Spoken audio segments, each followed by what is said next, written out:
ओम नमो भगवते वासुदेवाय। समस्त रसिक जनों को नमस्कार। पूर्व की चर्चा में हमने तृतीय स्कंद के पंचम चतुर्थ अध्याय पर चर्चा की। आज इसी क्रम में आगे बढ़ते हुए पंचम अध्याय को चर्चा का विषय रखेंगे। आपका हार्दिक अभिनंदन और स्वागत इस श्रीमद् भागवत कथा में, और बहुत बहुत धन्यवाद भी हमारे साथ जुड़ने एवं श्रोता बनकर इस श्रीमद् भागवत कथा का और भी महत्व बढ़ाने के लिए। तो बिना विलंब के करते हैं प्रारंभ। इस पंचम अध्याय में हम विदुर जी का प्रश्न और मैत्रेयी जी का सृष्टि क्रम वर्णन इस पर चर्चा करेंगे कि विदुर जी ने मैत्रेयी जी से क्या क्या प्रश्न पूछे और मैत्रेयी जी ने उनका किस प्रकार जवाब दिया, तथा सृष्टि क्रम वर्णन उन्होंने किस प्रकार विदुर जी के समक्ष है जो किया। तो श्री सुखदेव जी कहते हैं कि परम ज्ञानी मैत्रेय मुनि हरिद्वार क्षेत्र में विराजमान थे। भगवत भक्ति से शुद्ध हुए हृदय वाले विदुर जी उनके पास जा पहुंचे और उनके साधु स्वभाव से आप्यायित होकर उन्होंने पूछा। क्या पूछा कि विदुर जी कहने लगे कि हे भगवान, संसार में सब लोग सुख के लिए कर्म करते हैं, परंतु उनसे न तो उन्हें सुख मिलता है और न ही उनका दुख दूर होता है, बल्कि उससे भी उनके दुख की वृद्धि ही होती है। अतः इस विषय में क्या करना उचित है, यह आप मुझे कृपा करके बतलाइए। जो लोग दुर्भाग्यवश भगवान श्री कृष्ण से विमुख, अधर्म परायण और अत्यंत दुखी हैं, उन पर कृपा करने के लिए आप जैसे भाग्यशाली भगवत भक्त संसार में विचरते हैं।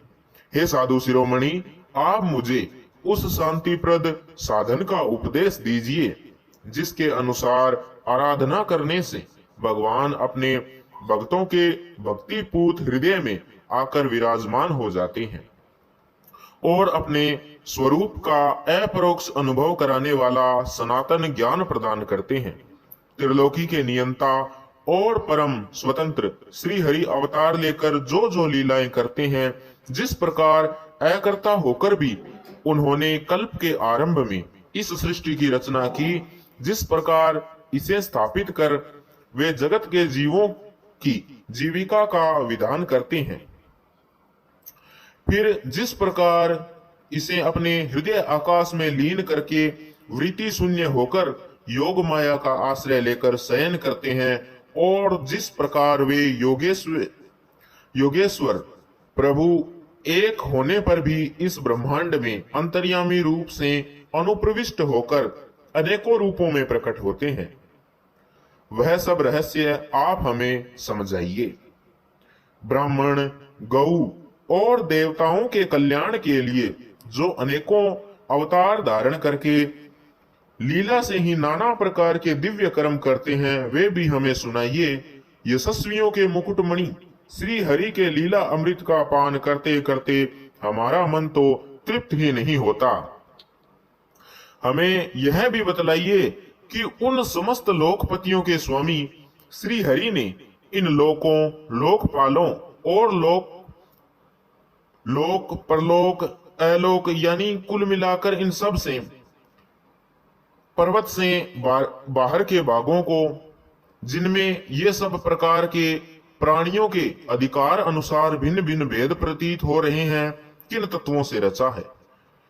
हे द्विजवर, उन विश्वकर्ता स्वयंभू श्री नारायण ने अपनी प्रजा के स्वभाव, कर्म, रूप और नामों के भेद की किस प्रकार रचना की है।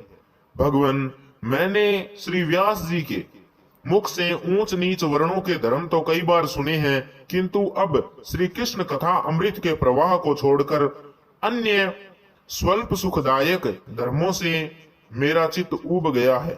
उन तीर्थपाद श्री हरि के गुणानुवाद से तृप्त कौन हो भी सकता है। उनका तो नारद आदि महात्मा गण भी आप जैसे साधुओं के समाज में कीर्तन करते हैं, तथा जब ये मनुष्यों के कर्ण रंध्रों में प्रवेश करते हैं तब उनकी संसार चक्र में डालने वाली घर गृहस्थी की आसक्ति को काट डालते हैं। हे भगवान, आपके सखा मुनिवर श्री कृष्ण द्वैपायन ने भी भगवान के गुणों का वर्णन करने की इच्छा से ही महाभारत रचा है। उसमें भी विषय सुखों का उल्लेख करते हुए मनुष्यों की बुद्धि को भगवान की कथाओं की ओर लगाने का ही प्रयत्न किया गया है। यह भगवत कथा की रुचि श्रद्धालु पुरुष के हृदय में जब बढ़ने लगती है तब अन्य विषयों से उसे विरक्त कर देती है। यह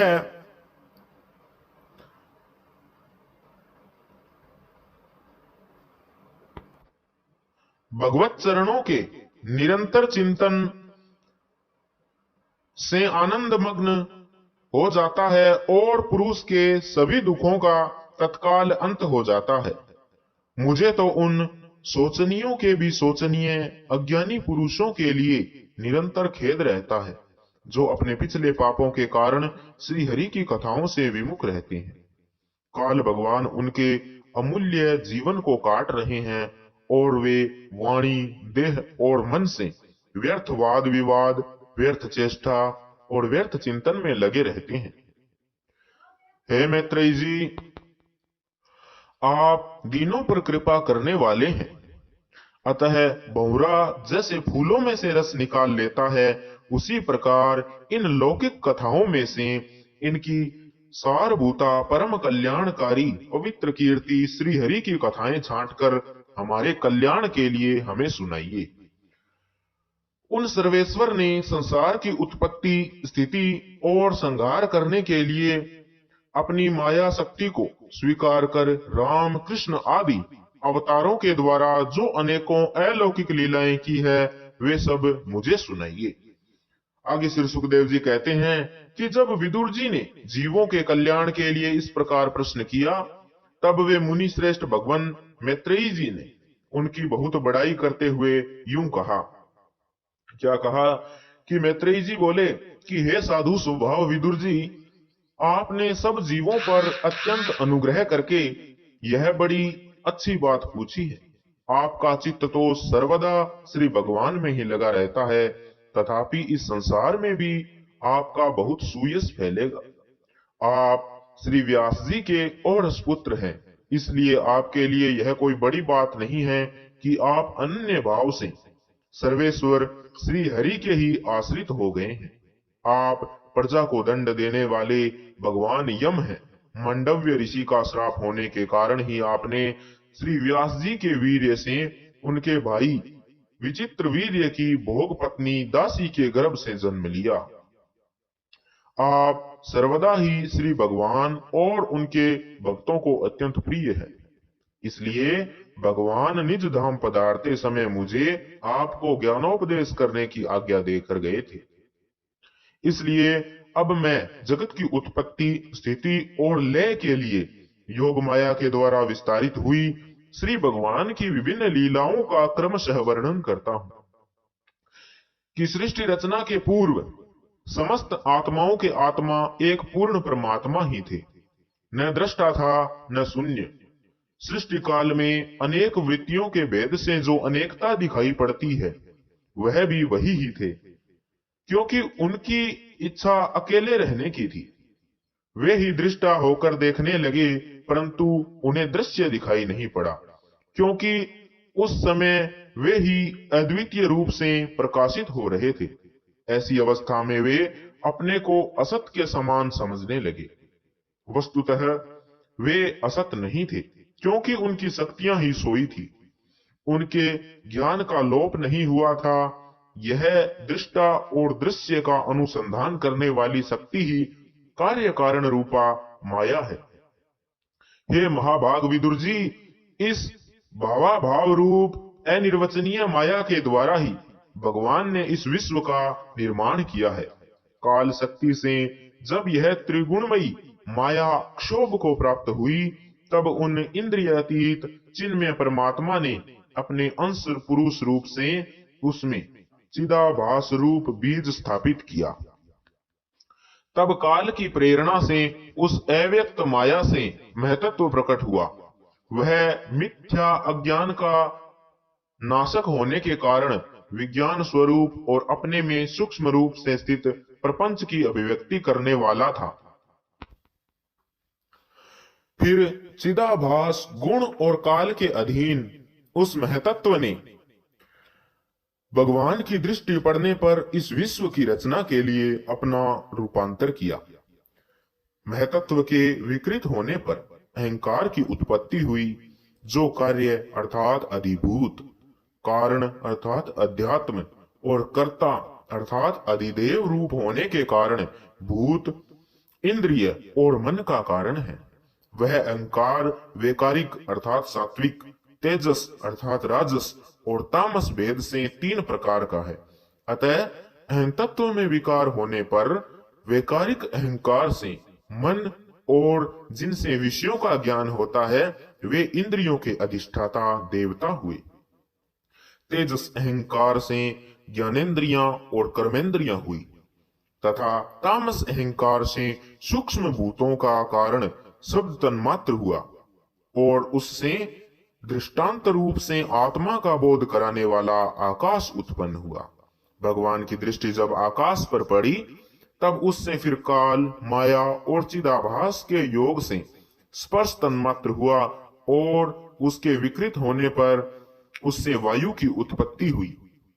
अत्यंत बलवान वायु ने आकाश के सहित विकृत होकर रूप तन्मात्र की रचना की और उससे संसार का प्रकाश तेज उत्पन्न हुआ।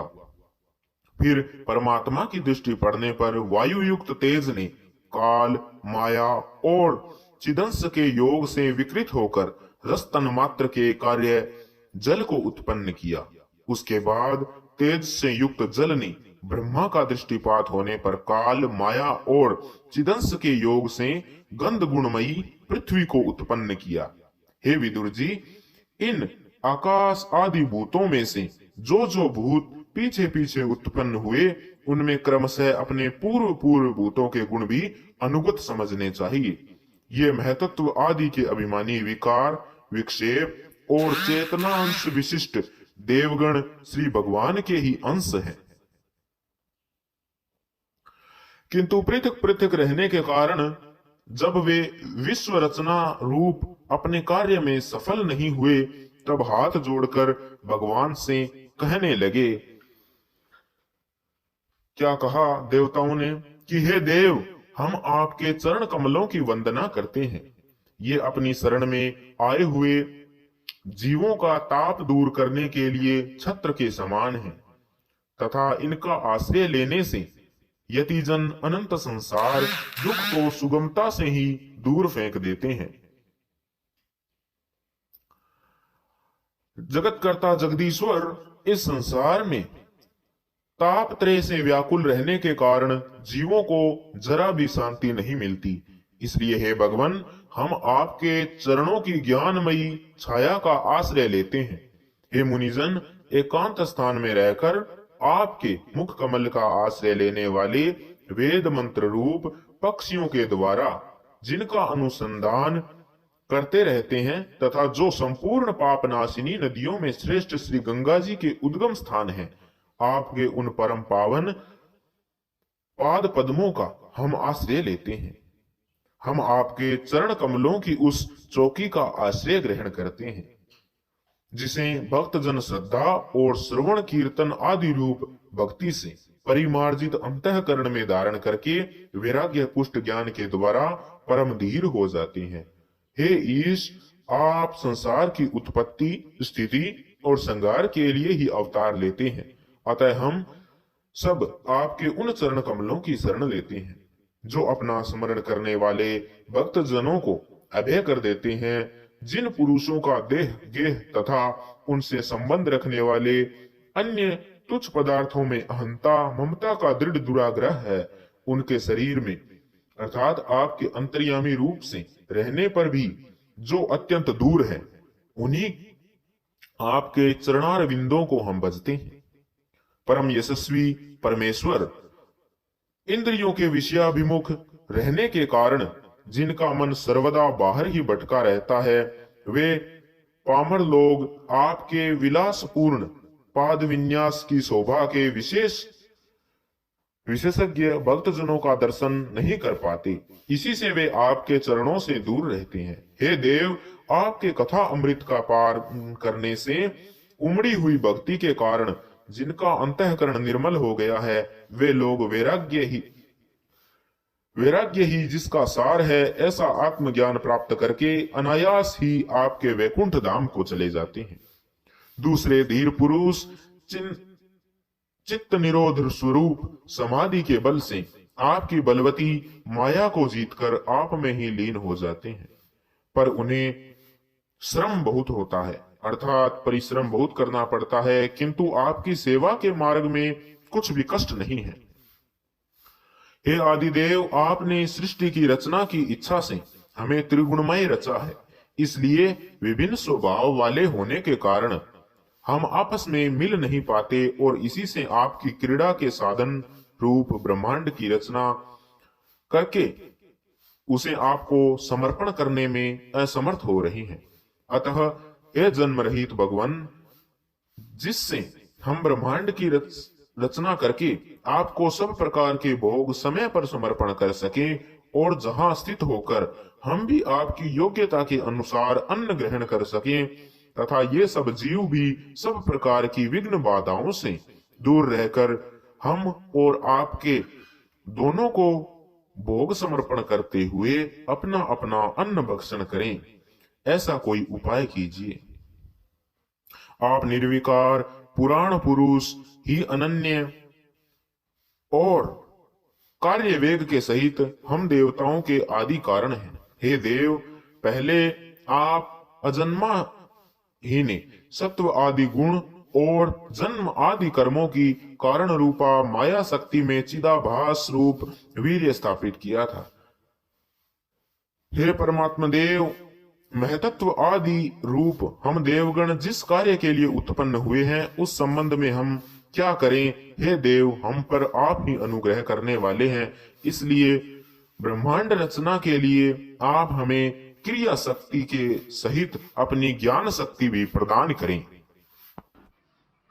आज के अध्याय में 12वें अध्याय में विराट शरीर की उत्पत्ति के बारे में मैत्रेयी जी ऋषि बतलाते हैं, उस पर चर्चा हम आगे करेंगे। आशा करता हूं कि आपने इसे बड़े मनोयोग से सुना, बड़े ध्यान से इसे ग्रहण किया। पुनः आपका बहुत बहुत धन्यवाद हमारे साथ जुड़ने के लिए। ईश्वर आप सबका कल्याण करे, इसी के साथ लेता हूं मैं आपसे विदा। इति श्रीमद् भागवते महापुराणे पारमहंस्यायाम संहितायाम तृतीयं स्कंधे 5मो अध्यायः। हरि ओम तत्सत्।